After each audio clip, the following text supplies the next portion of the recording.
예, 지난 권선택 시장은 대전시 최초의 민주당 출신의 시장이었습니다. 그래서 우리 시민들이 여러 가지로 기대가 많았었습니다만은 출발은 경통과 소통이라는 슬로건을 가지고 사실 괜찮지 않았나 이렇게 생각을 했었습니다. 그런데 갑천 친수구역 개발 사업에서 민관 협의를 일방적으로 깬 것을 시작으로 해서 그 뒤로는 사실 소통과 경청이라는 이야기가 아까울 정도의 행보를 보였다는 생각이 좀 들고요. 곳곳에서 시민들과 싸우고 대립하는 모습들이 이어졌습니다.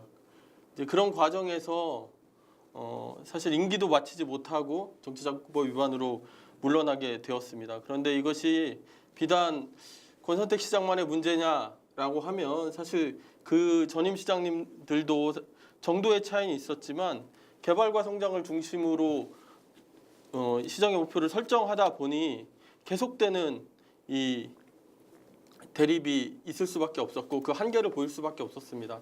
후에 또 말씀드릴 기회가 있겠지만 유서공 복합터미널 같은 사업들은 개발과 성장의 패러다임에 아주 잘 맞는 사업임에도 불구하고 16년째 사실은 계속 이렇게 잘 되지 않고 있는 이런 상황이 반복되고 있습니다. 그래서 중요한 것은 대전시의 패러다임을 바꿔야 하는데 개발과 성장에서 이제는 공공성과 지속 가능성, 시민의 권리를 중심으로 한 모두를 위한 그런 도시가 되어야 한다라고 하는 말씀을 드립니다.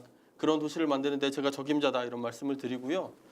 또 하나는 대한민국이 많이 바뀌었습니다. 지난 4년간 많이 바뀌었는데 그 중에서도 가장 핵심적인 키워드를 꼽자면 촛불 개혁 이런 게 아닐까 싶습니다.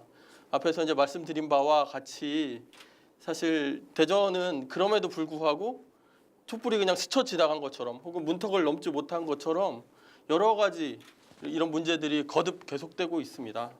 특히 이 사이에 그런 현안들을 놓고 대전시와 시민들이 갈등하는 사이에 소위 이 대전 지역의 여당이라고 할 수 있는 민주당이나 야당인 자유한국당 등은 이런 문제들에 대해서 발언조차 하지 않는 이런 상황들이 계속되었었고요.